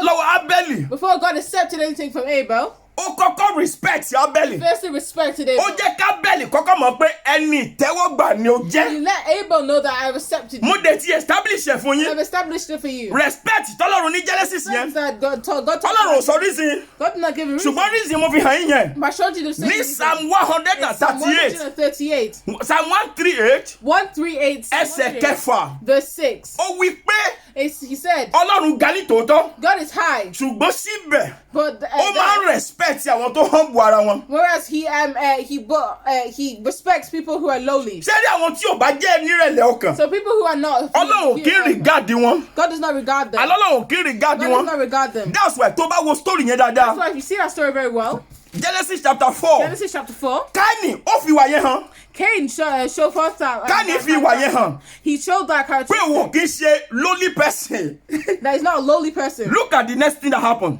Look at the next thing that happened. the very first sentence in verse 5 Very first sentence in verse 5. ó yá ṣe kà fún mi kí n gbọ́ But unto Cain, Yes. and to his offering, ṣùgbọ́n Kéènì àti ọrẹ ẹ̀ he had má not gbàgbé kì í respect. ṣe ọrẹ yẹn o Kéènì first and foremost Firstly, Cain, àti ọrẹ tó mú wá and then the offering. what happened to them And Cain was very wroth. lẹ́yìn tọ́lọ́run ò ní respect fóun And- Ọlọ́run wá kọ rẹ̀ sí lọ́wọ́ Bíbélì sọ pé kí ni Yeah, Cain was very wroth, and his countenance fell. inú dẹ̀ bí gidigidi And Cain was very angry. ta ni Káínì bínú sí Well, who was Cain angry ó at? bínú sí ọ̀gá ògo He was angry at the God Ọlọ́run tó who jẹ́ pé kò ń give account fẹ́yàn God who does not give account for people. Bíbélì sọ pé ó jókòó sí ọ̀run But the Bible says he sits in ó heaven ṣe gbogbo nǹkan bó bá ṣe wù and he does everything he wants. Ọlọ́run ṣe nǹkan bó ṣe wù God does what he wants. Káínì wá bínú And Cain is angry. jẹ́ kí n sọ kí nìkan fún eléyìí sà Let me tell you something today. every anger is a manifestation of pride Every anger is a manifestation of pride. gbogbo ìbínú All anger ó fi hàn ìgbéraga tó ní sí nínú shows pride. báwo ló ṣe máa sọ̀rọ̀ sí mi bẹ́ẹ̀ yẹn How can you talk to me like á that dẹ̀ gbaná jẹ and you'll be angry? ó ṣẹlẹ̀ láàrin ọkọ àtìyàwó It can happen in ó husband and wife. ṣẹlẹ̀ láàrin àwọn adarí church Happens in the heads of churches. nǹkan tó fa ìjà orílẹ̀-èdè sórílẹ̀-èdè nìyẹn That's the reason that people have Country to fights. country. Countries and for country to nǹkan tó country. bẹ̀rẹ̀ international war nìyẹn Things that happen at the international ìgbà war. That's the gbogbo reason. world war tá a ti jà Every world war we've ever fought. nǹkan tó bẹ̀rẹ̀ nìyẹn That's the pride is what ìgbéraga started. ló bẹ̀rẹ̀ Pride is what started. ó it. tó bẹ́ẹ̀ àwa la gbọ́dọ̀ ṣe báyìí We must be the ones to do this. àwa la gbọ́dọ̀ sọ̀rọ̀ kẹ́yìn gbọ́ sí wa We're the lẹ́nu ones who's supposed to speak for you to listen. ṣebí nǹkan tó ṣẹlẹ̀ ní ṣọ́ọ̀ṣì tó ń lọ That's nìyẹn what happened in the church you went to. ìyẹn fi foundation kan hàn sà So that shows some kind of foundation. ẹ ṣe ẹni ìtẹ́wọ́gbà You are not a person láti accepted olórí dẹ́mọ ẹ̀yìn from God. láti olórí that is the man From the head of the church títí lọ dé ẹni tó kéré to jù the bẹ́ẹ̀ very bottom, ẹ ṣe ẹni ìtẹ́wọ́gbà you are not an accepted person. then mo wá fẹ́ béèrè lọ́wọ́ yín And then I want to ask you gbogbo something. táìtì tó wá ti ń san All the tithes you've been paying, gbogbo ọ́fìnì tó ń all give the offering you've been ta given, ló wá ń gbà á who's the one taking them? mo jẹ́ kó mọ̀ lẹ́ni sà I'm letting you know today. mo sọ ní orúkọ ọlọ́run tó rán mi Say it in the name of God who dáàdì mi sent kọ́ ló ń me. gbà o It's not my daddy who's ọlọ́run taking mi it. kọ́ ló ń gbà It's sà not my God who's taking it. èèyàn tó wà bẹ̀ ló fún It's a person who's there that you gave. no wonder tó ṣe ń lo owó yẹn anyhow No wonder they use that money anyhow. have. no wonder tó ń ṣe fi ṣe nǹkan tó yẹ kó fi ṣe. No wonder they don't use it for the right thing. as a matter of fact As a matter of fact, gbogbo tithe àti offering yẹn all the tithes in the offering, torí pé ọlọ́run ò gbà because God is not accepting, wọ́n dẹ̀ ń gbà lọ́wọ́ yín they're taking it from you, ṣe ló máa contaminate church you're yẹn contaminating that church. instead kan máa grow Instead of them to be growing, wàá rí i pé ọwọ́ ọlọ́run á dẹ̀ máa kúrò ńbẹ̀ you'll see that the hand of God is àwọn leaving. tó mọ̀ pé ọwọ́ ọlọ́run ti ń jáde And they know that the hand of God is wọ́n máa leaving. lo human They're strategy using human strategy. wọ́n máa wá àwọn ènìyàn táwọn lè pè Looking for people they can call. àwọn tó lè fi irọ́ tan àwọn èèyàn Can use lies. àwọn tí ẹnu wọn dùn So sweet mouth people. wọ́n wá fẹ́ lo àwọn èèyàn tẹnu wọn dùn They'll use people who are tó sweet lè mouth. twist àwọn èèyàn You could twist people. tó máa fi coin wọn kọ́ máa bọ̀ nílé ṣọ́ọ̀ṣì Turn them to come to this church. olórí ṣọ́ọ̀ṣì kan ti pè mí rí The head of a church has told me. èmi one tí time. mo sọ̀rọ̀ yìí Me that I'm talking. olórí ṣọ́ọ̀ṣì yẹn pè mí The head of that church ó told ní me. pásítọ̀ Kúnlé He said, Pastor Kunle. mo ní ọ̀gá mi tó ọ̀gá mi mo máa ń pè He's my boss. I always called my ó ní boss. ìjọ mo fẹ́ kẹ́ wà round I want you to be around. ó ní tẹ́ bá ti sọ̀rọ̀ bíi 20 minutes When you talk for about ó 20 ní minutes, mo trust yín I trust you. ọ̀rọ̀ ẹni yín lágbára Your power. ó ní tẹ́ bá sọ̀rọ̀ bíi 20 minutes When you talk for like 20 ẹ jọ̀ọ́ minutes, ẹ bá mi kọ́ọ̀lù fún special offering please call for special offering. mo kọ́wọ́ sórí I put my hands on my mo ní head. ha I said, ha. orí ìkan ilé ìwà On this thing, you're still on ẹ it. tí kú lórí ẹ I've not left it. èmi ti kú lórí ẹ ti pẹ́ Me, I've left it. ọlọ́run o bóyá ẹnìkan gbọ́ mi Maybe someone's not hearing me. ẹnìkan tó ní chọ́ọ̀chì Someone who has a church ìlú òyìnbó yìí ni o in this UK. ìlú òyìnbó tí mo wà This yìí UK I mean. mi ò fẹ́ dárúkọ ìlú yẹn I don't gangan want to talk about tí that bá because dárúkọ ìlú yẹn àwọn kan lè lọ mọ ènìyàn people might know the person by ó city. invite mi He invited me. ó dẹ̀ sọ fún mi lórí fóònù Told me on the phone. ó ní pásítọ̀ Said, Pastor, mo fọlọ́ bẹ̀yìn ni I beg you with the tẹ́ bá word of ti God. wàásù fún 20 minutes When you serve me the tea torí for 20 mo mọ̀ minutes, pé ẹ ní ọ̀rọ̀ lẹ́nu I know you have good words. ó in ní your ẹjọ́ mouth. ẹ bá mi fọgbọ́n pè fún offering Please use that to call for offering. kẹ́ ẹ pè é ní special offering Call it a special offering. ìfà ó bá débi pé He did it all too. òun máa fún mi ní bíi 40 pounds He gave me 40 so pounds. kèmí fúnra mi á kàn fi 40 pounds I sílẹ̀ put 40 pounds as àwọn well. ìyàwó wa challenge So people will be challenged. nígbà tó rí pé ọ̀rọ̀ ti gbóná They see what the word wọ́n is bẹ̀rẹ̀ sí powerful. kọ check They'll start writing wọ́n máa checks. gbówó ńlá sílẹ̀ Give him great money. ẹ sà Ah, nígbà tẹ́ni ẹ bá mi sọ̀rọ̀ tán when that person finished speaking to omi me, dẹ̀ jábọ́ lójú mi I started to cry. omi dẹ̀ jábọ́ lójú mi Water dropped to my ẹ eyes. wo nǹkan táwọn èèyàn mi wà lábẹ́ This is what my people are doing. nǹkan ṣe àwọn èèyàn mi There's something wrong with my people. gbogbo nǹkan tó ń mú lọ látijọ́ yìí Everything you've been taking, ọlọ́run kọ́ ló ń gbà o God is not the one taking. kọ́lọ́run tó gbà nǹkan lọ́wọ́ ẹ̀ sà God takes something from you. ìwọ gbọ́dọ̀ jẹ́ ẹni You ìtẹ́wọ́gbà must be accepted by God. o gbọ́dọ̀ jẹ́ ẹni You ìtẹ́wọ́gbà must be accepted by God. ìwé róòmù The book of Romans, orí kejìlá chapter 12, ẹsẹ̀ kìíní sí kejì verse 1 to 2. bá mi kọ̀ yẹn náà síbẹ̀ Please write that for má me. sọ̀rọ̀ ẹ sókè dáadáa Ìwé Ìwé Róòmù. Romans, orí kejìlá chapter 12, ẹsẹ̀ kìíní sí verse kejì 1 to 2. kí lọ̀rọ̀ yẹn sọ What does it say? ó ní kẹ́ ẹ fi ara yín fún ọlọ́run Give yourselves to God ó ní ní ẹbọ ààyè in a a living living sacrifice sacrifice. ó ní èyí gan ni ó wà acceptable So that's the only thing that's acceptable níwájú ọlọ́run alààyè that in front of the God. tó o bá fẹ́ jẹ́ ẹni ìtẹ́wọ́gbà If you want to be o accepted, gbọ́dọ̀ lè present ara ẹ̀ present yourself sí as ọlọ́run God. kó dẹ̀ wà acceptable And so it can bá be mi kà á jáde ní èdè Let me òyìnbó read it in English. eli kaba ilẹ̀ ọlọ́run mi 12, verse 1 to 2 verse 1 to 2. ẹ gbọ́ ọ̀rọ̀ yẹn kakọ́ gbọ́ I beseech you, mo therefore, bẹ̀ yín ará brethren, ẹ̀yin ará by the mercies of God, nínú oore ọ̀fẹ́ ọlọ́run mo fi bẹ̀ that yín ye present your bodies ẹ fi ara yín fún ọlọ́run as a living sacrifice, ẹ bọ àyè mímọ́ holy, mímọ́ acceptable èyí tó jẹ́ ìtẹ́wọ́gbà unto God, sí ọlọ́run which is your reasonable service. èyí ó ní èyí ni reasonable service yín That's your reasonable hallelujah service. Hallelujah. mo fẹ́ fi nǹkan hàn yín lẹ́ni I want to show you something today. má gbàgbé Psalm Don't 138 forget yẹn Psalm 138. ọlọ́run respect Cain God respected Abel. Abel ó ṣe jàre ọlọ́run respect Abel God respected Abel, ó disrespect Cain but disrespected Cain. ẹni tọ́lọ̀ bá respect When the person that God respects ẹni yẹn ló máa ń jẹ́ ẹni ìtẹ́wọ́gbà is a person that is an accepted person. irú èèyàn bẹ́ẹ̀ yẹn lọ́lọ́run lè gba offering lọ́wọ́ ẹ̀ That's the kind of person that God will take their offerings irú from. èèyàn bẹ́ẹ̀ yẹn lọ́lọ́run lè gba nǹkan lọ́wọ́ ẹ̀ That's the kind of person that God can take. wọ́n ti something gbà from. kan lọ́wọ́ ẹ̀ ti pẹ́ If they take things from you, ó dẹ̀ ká mi lára and I am getting angry, inú tiẹ̀ ń bí mi I díẹ̀díẹ̀ am angry a little bit. ó mọ̀ díẹ̀ sà Do you know the reason? ìwọ tó o mú nǹkan yẹn lọ You that is taking that thing, wọn ò tí ì jẹ́ kó build ayé they ẹ̀ have not let you build your own life délẹ́bù tí wọ́n fi jẹ́ ẹni ìtẹ́wọ́gbà to a level where you can be accepted. wọ́n dẹ̀ person. jẹ́ kó o mú ìdámẹ́wàá wá And they let you bring tithes. wọ́n jẹ́ kó o mú ọrẹ wá They bring in offering. ọlọ́run ò dẹ̀ gbà lọ́wọ́ ẹ̀ And God is not taking wọ́n that. dẹ̀ tún máa sọ fún ẹ pé They'll be talking to you like, ọlọ́run ti ṣí fèrè sí ọ̀run God has opened the heavens. látijọ́ tó ti ń ṣí Every time, from the days that He's been opening it. kí ló ṣẹlẹ̀ What happened? tó bá ṣí fún ìṣẹ́jú kan If péré he opens it for 1 second, ẹ̀sà tí ọlọ́run bá ṣí ọ̀run fún ìṣẹ́jú if kan he opens the heavens just for 1 ó lè second, ilé ẹ̀ ò lè gba nǹkan tó máa kó wá your house cannot take everything he's going to bring. ìyẹn nìkan yẹ kó o ti mọ̀ That's why you should know. irọ́ náà ń pa fún ẹ látijọ́ They've been lying. wọ́n ti tàn ẹ́ ti pẹ́ They've been lying to torí you ò tí ṣiṣẹ́ tí wàá fi di ẹni ìtẹ́wọ́gbà because you have no words for you to become ò a tí accepted ò tí person. rẹ ara ẹ sílẹ̀ You have not God be yourself ready. ó sì ní pride díẹ̀díẹ̀ You nínú still ayé have ẹ̀ some pride in your life. má wọ́rì ó máa ṣe iṣẹ́ débẹ̀ Don't worry, you're working. ṣùgbọ́n in the process tó fi ṣe iṣẹ́ yẹn Process, you're working on it. tó fi work lórí ayé ara rẹ Working on your life tó máa fi jẹ́ ẹni ìtẹ́wọ́gbà so you can become an accepted ọlọ́run person. ò gba nǹkan kan lọ́wọ́ ẹ̀ God is not taking anything. mo from fẹ́ you. kí mẹ́sẹ̀gì mi nìyẹn fún ẹlẹ́ni That's my message for you today. ọlọ́run ò lè gba nǹkan kan lọ́wọ́ ẹ̀ God cannot accept anything from you. kó tó gba nǹkan lọ́wọ́ ẹ̀ sà Before he accepts anything ó from you, gbọ́dọ̀ kọ́kọ́ di ẹni ìtẹ́wọ́gbà you must be a person who is accepted by eléyìí tó God. tún ká mi lára ń bẹ̀ ẹ̀ mọ̀ The thing that makes me angry now, àwọn tó ń gba nǹkan yẹn gan those people who are accepting those things àwọn gan wọn ń ṣe ẹni ìtẹ́wọ́gbà have not been accepted by God either.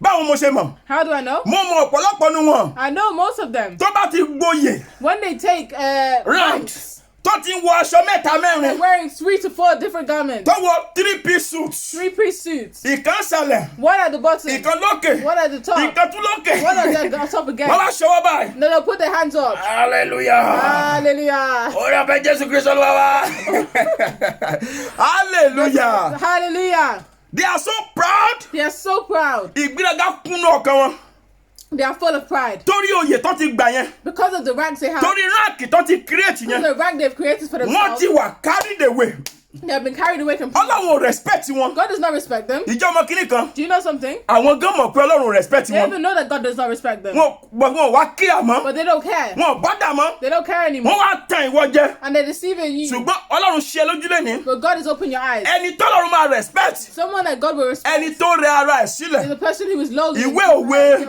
The book of Proverbs. ìwé òwe Proverbs orí kẹta chapter 3, ẹsẹ̀ ìkẹrìnléníọgbọ̀n verse 34. oh my god ìwé òwe But Proverbs, ọ̀rọ̀ yìí dẹ̀ wọ̀ mí lára lẹ́ni I'm very passionate about this today. yeah that's it ó wọ̀ mí lára gidi I'm very passionate. ìwé òwe The book of Proverbs, orí kẹta chapter 3, ẹsẹ̀ ìkẹrìnléníọgbọ̀n verse 34. no ìkẹrìnlélọ́gbọ̀n Verse 34. jẹ́ èso nǹkan tó sọ fún ẹ Let me tell you what it says. nítòótọ́ I'm sorry. surely Surely ó ṣe ẹ̀yà sí àwọn ẹlẹ́yà he scorneth the scorners, ṣùgbọ́n ó fi orí ọ̀fẹ́ fún àwọn onírẹ̀lẹ̀. but he giveth grace unto the lowly.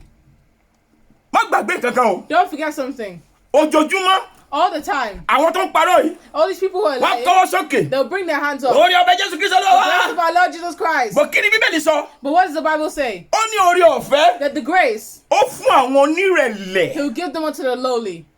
ṣé onírẹ̀lẹ̀ ni ẹ́ Are you a lowly person? You are the human. ẹ̀sà tó bá ti ń ṣe onírẹ̀lẹ̀ If you don't have humility, mi ò castigate ẹ o I am not castigating mo you. fẹ́ kó work on I want yourself you to work on yourself. so that wàá lè di onírẹ̀lẹ̀ Become a human person. imagine o ti di onírẹ̀lẹ̀ èèyàn You have not become a lowly person yet. wọ́n dẹ̀ gba ọrẹ lọ́wọ́ And ẹ they're taken off from sórí pé wọ́n stupid gan See, they're very stupid. ìwọ tó tẹ̀ ń mú lọ yẹn And you who are taking it, nǹkan ṣe o there's something wrong with o you. gbọ́dọ̀ kọ́kọ́ di onírẹ̀lẹ̀ Firstly, be a lowly person. Ọlọ́run wá respect yẹ And then God will respect you. ọrẹ tó bá mú wá And then the offerings you bring, Ọlọ́run wá respect ọrẹ God will yẹn respect that á offering. wá gba ọrẹ yẹn lọ́wọ́ ẹ̀ Take that offering. ṣé o ti yé ènìyàn kan Do you understand now? ìwé Proverbs yẹn náà That's the book of Proverbs, orí 29 chapter 29, ẹsẹ̀ 23 verse 23. jẹ́ kí n kà á fún ẹ dáadáa Let me read it for you. ìwé òwe Proverbs, orí chapter kọkàndínlọ́gbọ̀n 29, ẹsẹ̀ ìkẹtàdínlógún verse 23. gbọ́ nǹkan tó sọ Listen to what it says.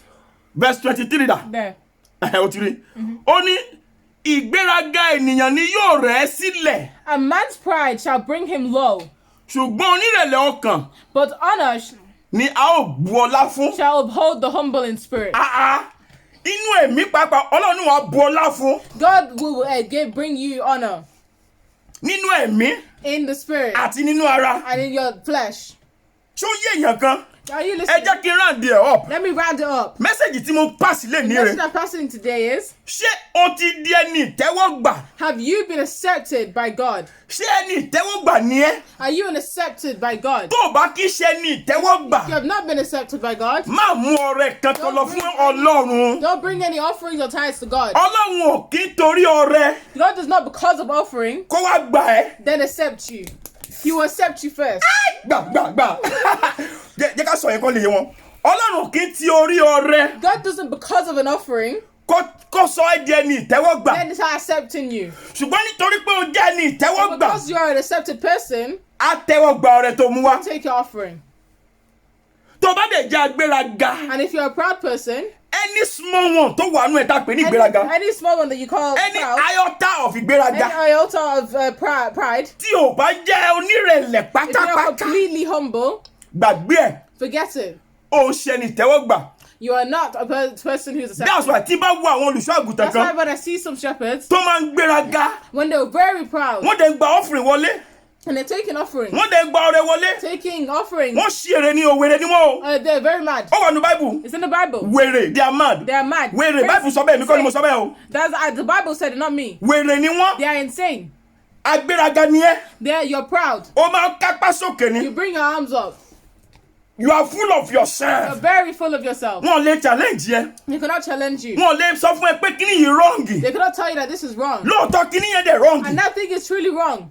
Wà ní pé that is the door You ni. say that is the door. Tó bá ti lè wọ suit. When you wear your suit, Bóyá suit Chinese suit àbí Chinese- London suit àbí London anywhere suit or àbí Chinese suit, Primark or wherever- Europe. Italy, Tó Europe. bá ti wọ designer When suit. you wear your designer suit, Ó ti di agbéraga. you become proud. Ó ti di pé èmi mo wà ń Say, bẹ̀. oh, I am the one. Èmi nìkan mo gbọ́dọ̀ pa I'm àṣẹ. the only one who has Nǹkan tí authority. n bá sọ ni final. Whatever I say is fine. Even bí o tiẹ̀ correct. Even if it's not correct. That means òun ṣe ni ìtẹ́wọ́gbà. That means you're not an accepted person. Why tó ṣe wá ń gba ọrẹ?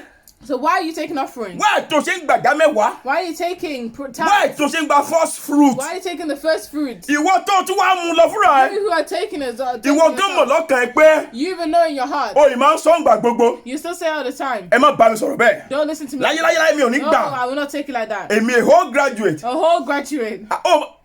Ọmọ age mi ni. Do you know my age? Aṣọ ọmọ age mi ni. You know my age? Ó dẹ̀ mú ọrẹ lọ. And you're bringing offerings. So nǹkan ṣe ẹ́. Yeah, there's something wrong with Ẹ it. tó gbà lọ́wọ́ ẹ nǹkan ṣe. There's something wrong with the person. Ọlọ́run ò kí ń gbà kan lọ́wọ́ Does èèyàn. not take anything from Ó máa someone. kọ́kọ́ gba ènìyàn He'll yẹn take the person first kó tó gba ọrẹ. before accepting. Jẹ́ sọ kan fún Eléni sà. Let me tell you something. Ọlọ́run ò kánjú láti gba ọrẹ o. God is not rushing to take offerings. Ó fẹ́ kó kọ́kọ́ ṣiṣẹ́ sórí ara He ẹ. wants you to work on yourself Kó o di ẹni ìtẹ́wọ́gbà. and become a person who's Tó accepted bá ti by di ẹni him. ìtẹ́wọ́gbà When you're accepted by him, láti inú ọkàn ẹ, your depth of your heart, o lè mú ìdá mẹ́wàá wá. bring tithes, O lè mú ọrẹ wá. bring offerings. Àkọ́kọ́ respect He'll yẹ. first respect you, Àwa respect ọrẹ. respect your offering. So bójá 20 years So but even if it's 20 years, ló fi máa di ẹni ìtẹ́wọ́gbà. before you become Di ọrẹ ẹ mú. just hold your offering.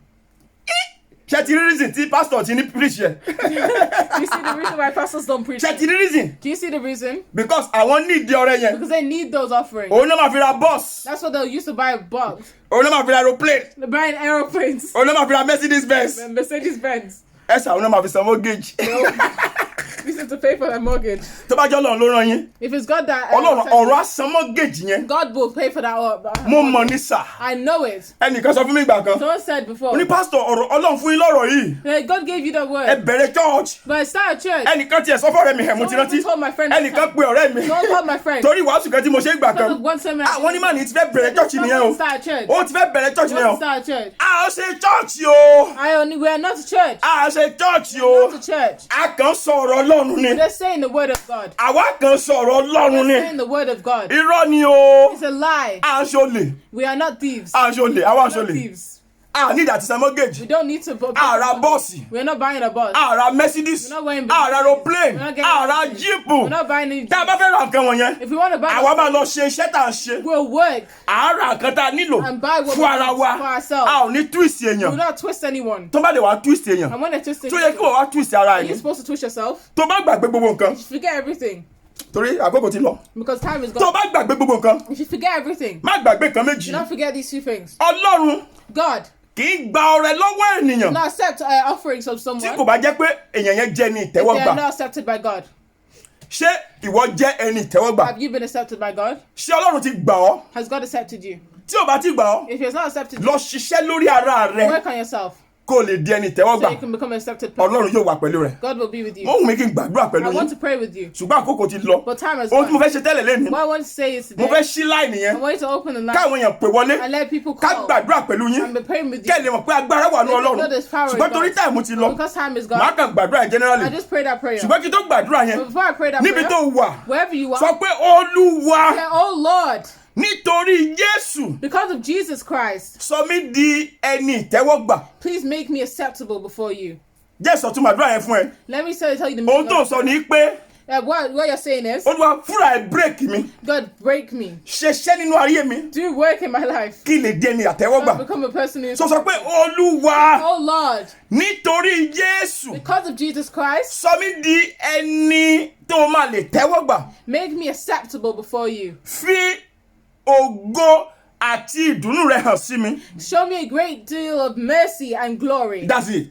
Fi hàn nínú ayé mi. Show me a great deal of Sọ mí di glory ẹni in my life. ìtẹ́wọ́gbà Make me an acceptable person nítorí Jésù. before you because of Jesus Christ. Sáré lo ìṣẹ́jú kan. Quickly pray that for 1 minute. Gbàdúrà yẹn, gbàdúrà Pray, yẹn. pray it. Sọ pé Olúwa Say, oh Lord, nítorí Jésù because of Jesus Christ, sọ mí di ẹni ìtẹ́wọ́gbà. make me acceptable. Má wò mí gbàdúrà Don't yẹn. just be looking at me. Sọ pé Olúwa Say, oh Lord, nítorí Jésù because of Jesus Christ, sọ mí di ẹni ìtẹ́wọ́gbà. make me a person who's Olúwa acceptable. nítorí Jésù Because of Jesus Christ, sọ mí di ẹni ìtẹ́wọ́gbà. make me acceptable before you. Nítorí Jésù Because of Jesus, bàbá sọ mí di ẹni ìtẹ́wọ́gbà. make me acceptable before you. Nítorí Jésù Because of Jesus, bàbá sọ mí di ẹni ìtẹ́wọ́gbà. make me a person who's acceptable. Gbàdúrà before ẹ̀ you. sí Ọlọ́run. Pray that prayer. Gbàdúrà ẹ̀ sí Ọlọ́run. Pray that prayer to God. Pé Olúwa But say, oh Lord, nítorí Jésù because of Jesus Christ, sọ mí di ẹni ìtẹ́wọ́gbà. turn me into, make me acceptable. Tó bá gbàdúrà yẹn dáadáa, When you pray that prayer very well, Ọlọ́run máa gbọ́ o. God will answer Á sì dá ẹ lóhùn. and listen to you and answer you. Ìwọ náà gbàdúrà yẹn. Yeah, I pray.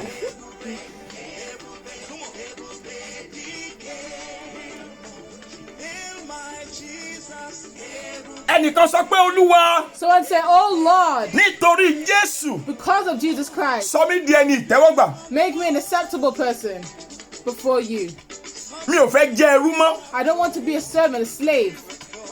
Ó pẹ́ tí èèyàn ti ń gbà kan lọ́wọ́ It's ẹ. been a long time people have been taking things. That's what we call spiritual fraud. That's what we call spiritual fraud. Yahoo boy. Ìkẹta pè ní Yahoo gangan That's what we nìyẹn. call Yahoo. That's church Yahoo. That's church Yahoo. 419. 419, that's the church Yahoo. No, that's church Yahoo. Torí ẹni tó ń gbà lọ́wọ́ ẹ Because the person who's taking it from you kò tí ì dẹni ìtẹ́wọ́gbà. have not been accepted by So God. Ọlọ́run ò lè respect So ọrẹ God yẹn. cannot respect that offering. Ọlọ́run respect Abel. Respected Abel. That's why àtúnṣe gba ọrẹ lọ́wọ́ That's why he ẹ. took his offering. Tí ò bá respect If he yẹ, does not respect you, kò ní gba ọrẹ lọ́wọ́ do ẹ. not take your offering. Jésù Olúwa wa. Jesus' name we pray. Mákindé Peter ó máa dáa fún ẹ. Mákindé Peter, that will be good for you. Abíọ́dún Olùjìní á dáa fún yín.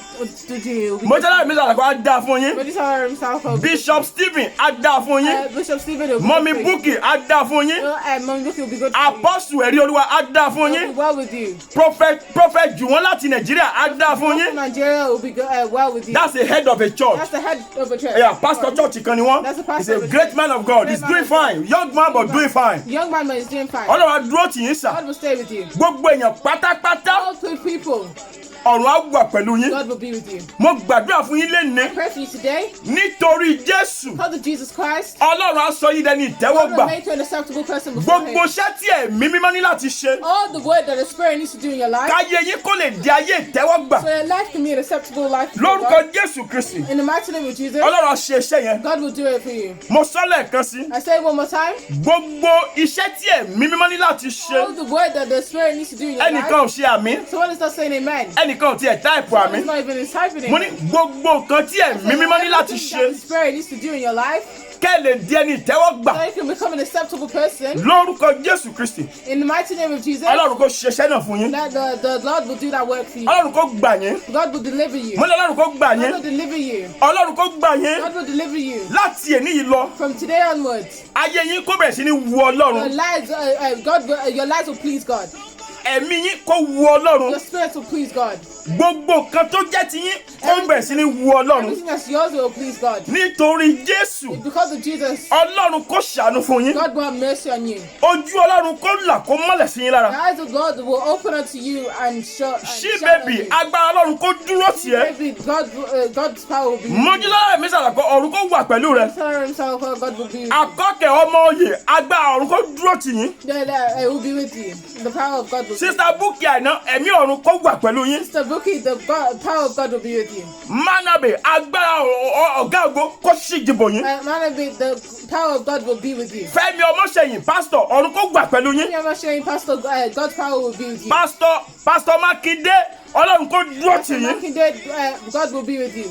David Ṣóyẹmí Olódùmarè kó wà pẹ̀lú yín. Showing me the power of God will be with you. Gbogbo ẹ̀yin tọkùn tí píṣọ yín wà ń bẹ̀ yẹn àtorúkọ yín tí mi rí. All of the rest of the people that I Mo can't see, gbàdúrà fún gbogbo yín I pray for all of you. àti gbogbo èèyàn tó máa gbọ́ ọ̀rọ̀ All the yìí. people who listen to this. Gbogbo ẹni tẹ́ máa ṣe àìfún tó máa Everyone that gbọ́. will share it for and that will hear. Lórúkọ Jésù Kristi. In Jesus' mighty name, Ọlọ́run kó ṣe wọ́n ní ẹni ìtẹ́wọ́gbà. that Lord make them acceptable. Kí ògo kó jẹ́ ti Ọlọ́run. And let the glory of God. Ìbùkún ọ̀run Ọlọ́run kó fi wá yín The rí. blessings of God that God will give us. Ní orúkọ Jésù In Kristi Jesus' Olúwa wa. mighty name I have prayed. Àmín. Amen. Àmín. Amen. Àmín lórúkọ Amen. Jésù. In Jesus' name. Ẹ jẹ́ ká jọ kí hallelujah mẹ́ta tó dáa. Let's say hallelujah 3 times together. Hallelujah. Hallelujah. Hallelujah. Hallelujah. A dúpẹ́ lọ́wọ́ yín púpọ̀ púpọ̀. We read on and thank you all. Mo bẹ̀ yín nítorí orúkọ Ọlọ́run. I beg you in the name of God. Mo mọ̀ pé a take time díẹ̀ lénìí. Because I know that we took a lot of time Ṣùgbọ́n today. jọ tó bá ti parí ọ̀rọ̀ yìí. Please, when we finish this, Kọ́pì ẹ̀ kó send ẹ̀ sí gbogbo copy èèyàn. and send it to as many people Ó as ṣe you can. pàtàkì It's very important. kí Ọlọ́run lè ṣí àwọn èèyàn So lójú. God can open people's eyes. Kí ọ̀rọ̀ yìí kó lè fi ìmọ́lẹ̀ sínú So ọkàn He wọn. can pour a light in their heart. Àkókò tá a wà yìí sà. The time we're in now, Mo sọ ní 2 weeks ago. I said it 2 weeks ago. Mo dẹ̀ sọ lọ́sẹ̀ tó kọjá. I said it the week before. Deceit ẹ̀tàn máa pọ̀ A gan-an. lot of deceit that will be happening. Ayé máa kún fún ẹ̀tàn. The life will be full with deceit. Irú ọ̀rọ̀ báyìí This kind of thing ló lè liberate àwọn can èèyàn. liberate people. Torí náà send ẹ̀ káàkiri So because of that, send it to kí people. àwọn èèyàn kán lè gba liberation. People can have liberation. Ọlọ́run yóò sì dúró tì ẹ́. God will be with you. Ọ̀rọ̀ rẹ yóò sì di ayọ̀. This your life will be happy. Jésù Olúwa wa. In Jesus' mighty name I pray. Tó bá di ọjọ́ Sunday When it's Sunday ní àárọ̀ kùtùkùtù at 9 a.m., mi ò fẹ́ kẹ́nìkankan miss I don't ẹ̀. want anyone to miss it. Mo máa wà pẹ̀lú yín fún 30 minutes I'll be with péré. you for 30 minutes. Just 9 a.m. 9 láàárọ̀ 9 a.m. in the sí morning 9:30. to 9:30. Lẹ́yìn yẹn o lè máa lọ church yẹn After náà. that, you can go to your church. Ṣùgbọ́n rí i pé o tẹ́tí gbọ́ ọ̀rọ̀ yẹn. Make sure you listen. 9:30 9:30. a pè ní church online. Church online. Má miss ẹ̀. Don't miss Ìwọ it. náà rí i pé You also see òótọ́ ọ̀rọ̀ Ọlọ́run the truth of là ń God wá fún yín is what I'm bringing lórí afẹ́fẹ́ yìí. on this one. Ọlọ́run á sì wà pẹ̀lú yín. God will be with you. Ẹ ṣé mo dúpẹ́. Thank you. Ó dìgbà. It will be another time. Ẹ jẹ́ kó ẹ gbádùn orin yẹn díẹ̀ kí n tó di pé màá pa àwòrán yẹn. Ọlọ́run mi mo wá dúpẹ́. Ẹ kọrin. Ọlọ́run mi mo wá dúpẹ́. Ọlọ́run mi mo wá dúpẹ́. O lè máa ṣe àmì, o dẹ̀ lè máa type àmì wọlé. O lè máa ṣe àmì. Amen. You can say amen. You can be O dẹ̀ saying lè amen. type Sorry. àmì ẹ̀ wọlé. You can be typing your amen as well. Ṣé ẹ láwọn ọmọ lóyìnbó tó ń kọrin Yorùbá? Dúpẹ́. Ẹ gbóhùn sókè. Ọlọ́run mi mo wá dúpẹ́. Sweet voice. Ọlọ́run mi mo wá dúpẹ́. Ọlọ́run mi mo wá dúpẹ́. Wow. Ọlọ́run mi Ẹ gbóhùn sókè. mo wá dúpẹ́. Ọlọ́run mi mo wá dúpẹ́. Ẹ̀yin lọ́ba tó ṣe tàná. Don't mind my own voice o, I'm a pastor. Ẹ̀yin lọ́ba tó ṣe tàn mí o. Ọlọ́run pé ẹ ó ṣe tọ́lá. Ọlọ́run mi mo God bless you. God bless you. Thank you so much. Thank you. Thank you. Thank you. Glory be to Jesus. We see you Sunday Church Online. The Lord be with you in the name of Jesus. Amen. May the grace of the Lord Jesus Christ, the love of God, fellowship of the Holy Spirit rest and abide with us now and forevermore. Amen. Amen. Amen. In Jesus' name. God bless you. Bye for now.